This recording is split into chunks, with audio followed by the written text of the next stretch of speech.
For the first question, it says an airplane flies over an observer at speed v and at a fixed height of 3,000 meters. After some time, the observer sees the plane at an angle of 60 degrees above the horizontal, which is decreasing at a rate of 0.09 radians per second. And let's calculate first for question A, the distance from the observer to the plane. Now, in this case, for question A, let me draw a diagram first.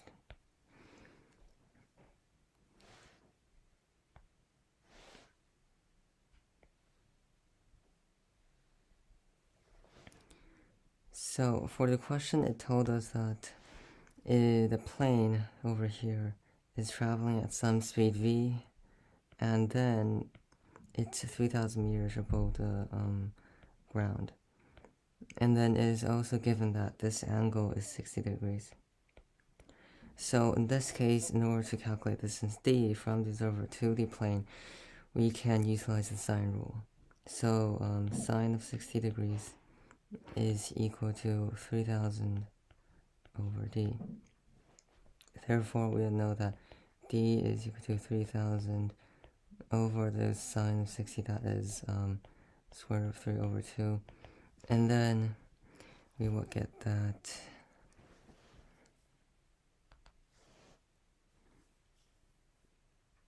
sine of 60, and we'll get 2,000 times the square root of 3, which is approximately 3,464 meters above the ground.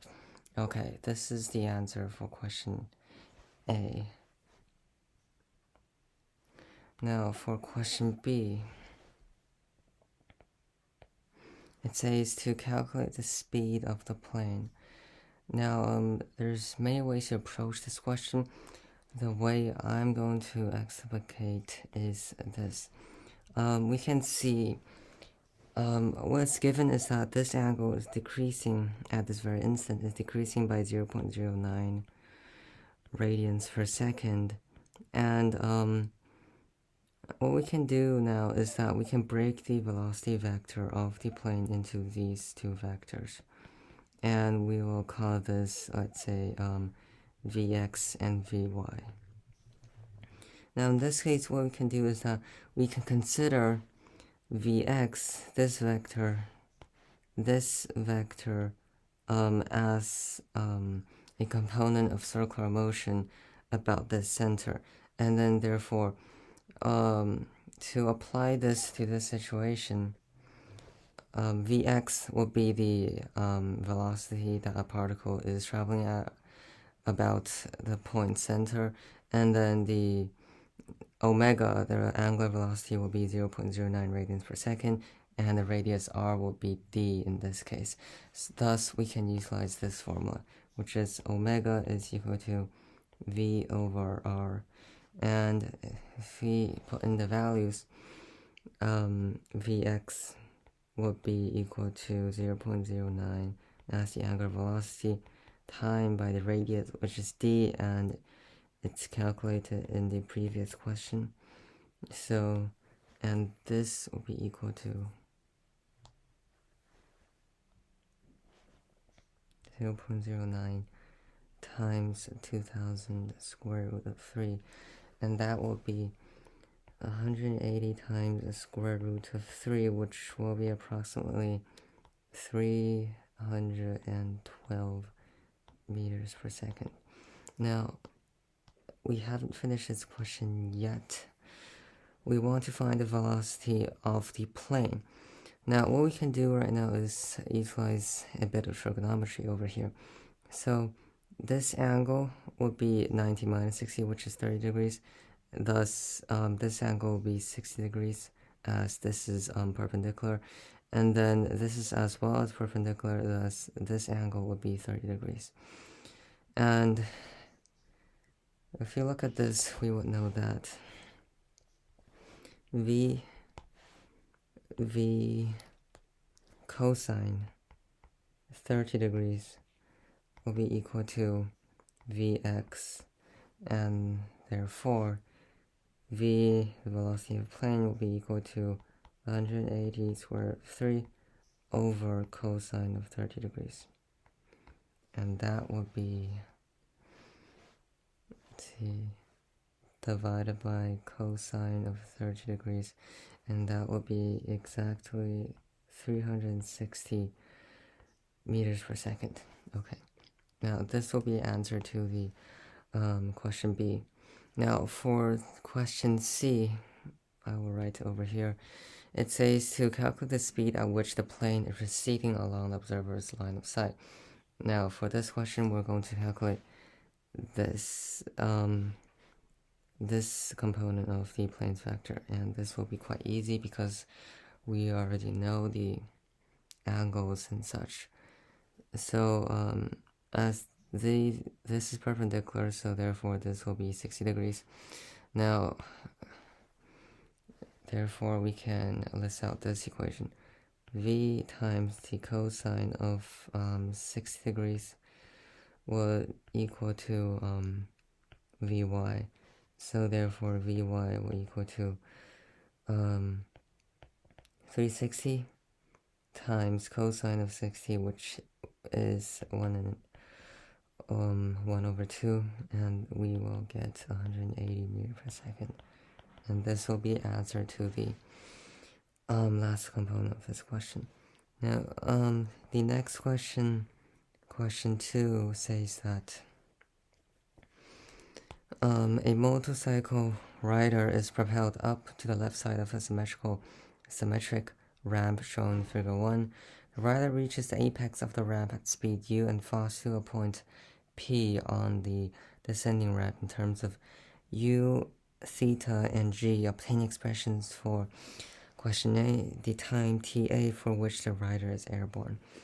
So let me label it over here. Like the rider would go like this as a some form of projectile motion.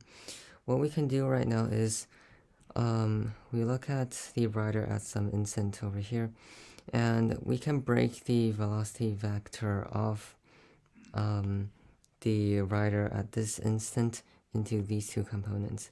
One that is perpendicular, one that is parallel to the slope, and the other one that is normal to the slope. And this will be very effective and very useful because it says in the question in terms of u, theta, and g. So if we were to break the velocity vector into one that is normal and parallel to the plane, then what will happen is that we have to consider the value of L, and we won't be able to solve the question.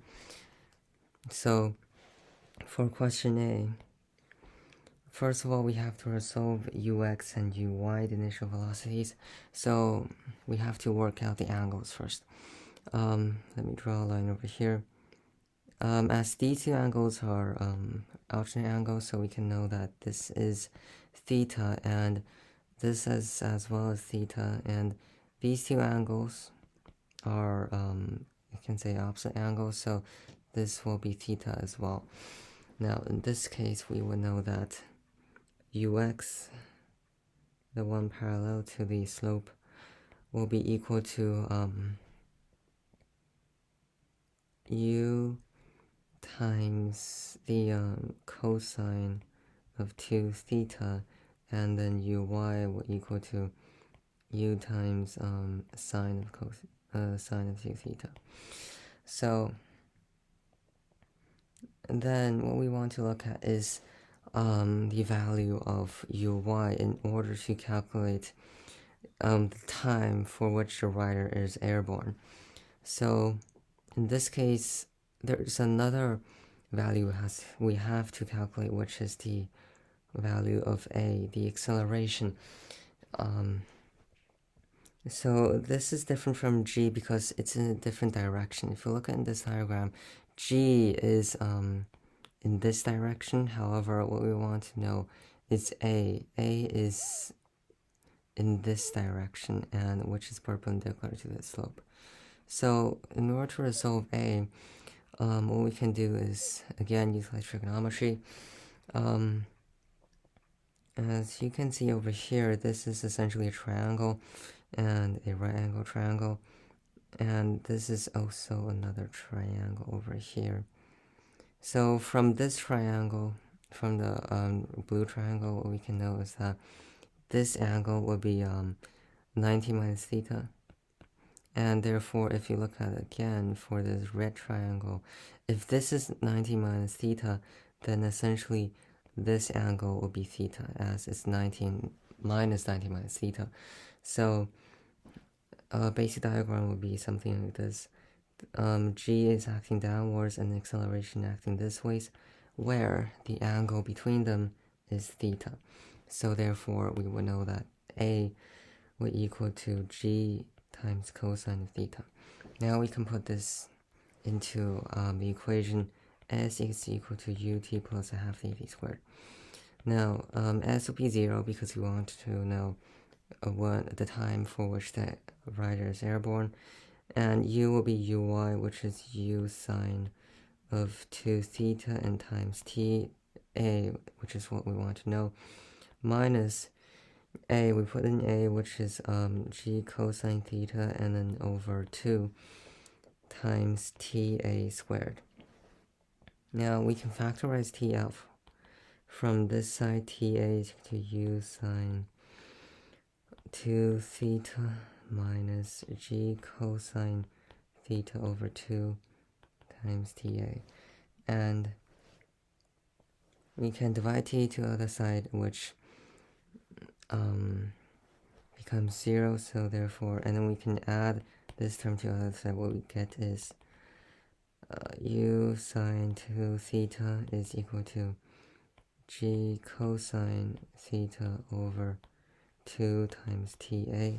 Thus, we would know that ta is equal to 2u sine 2 theta over g cosine theta. However, in this case, we can further simplify it, because what we know is, for this term, we know that sine of 2 theta is equal to 2 sine theta times cosine theta. So in this case, we can cancel out the cosine theta. What's left will be 4u sine of theta over g, and this will be the answer for question A. Now, for question B, which will be rather simpler, I believe. So it says the distance OPL along the descending ramp. Okay, so the question wants us to calculate L. Now, in this case, we won't be looking at the. We would break. Now we will break the velocity vector of the rider into one that is perpendicular to the plane and one that's normal to it. So let me draw another diagram over here because it's quite messy.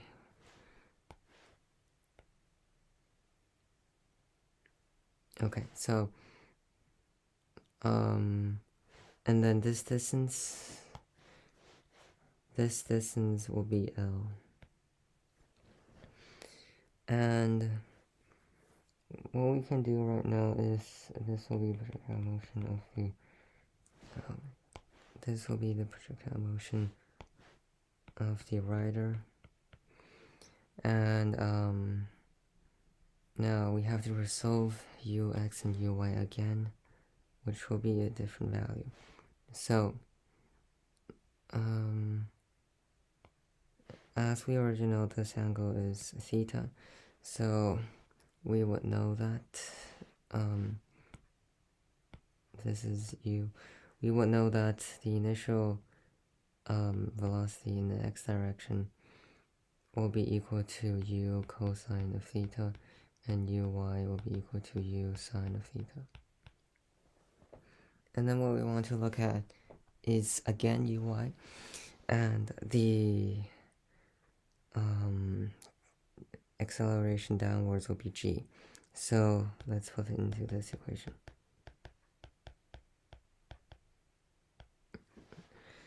And s is not 0 in this case. S will be something different. Okay, we need to resolve x in this case. Sorry, s. And this is a right angle triangle. What we know is this angle will be theta, because this angle is theta. Therefore, what we want is this. This will be s. So s will be essentially L sine of theta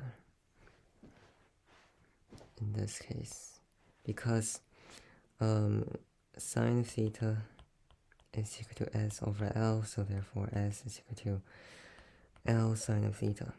And if you put it into this equation, negative L sine of theta, because it's the displacement is downwards, and then it is equal to u is uy, u sine of theta. Now t is the time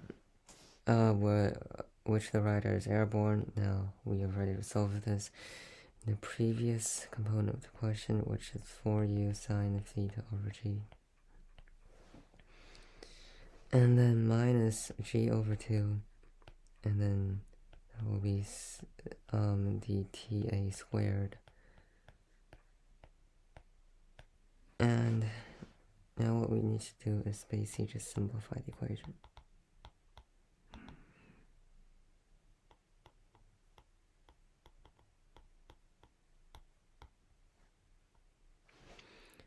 And this would be, let's see, this will be 8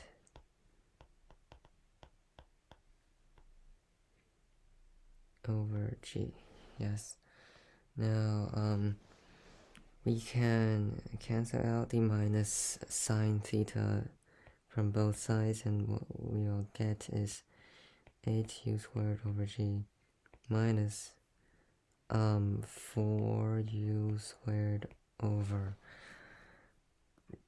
g. No, yeah, and then we have to only cancels out one sine of theta, so then L will be equal to 4u squared sine of theta over g, and this will be answer to question B.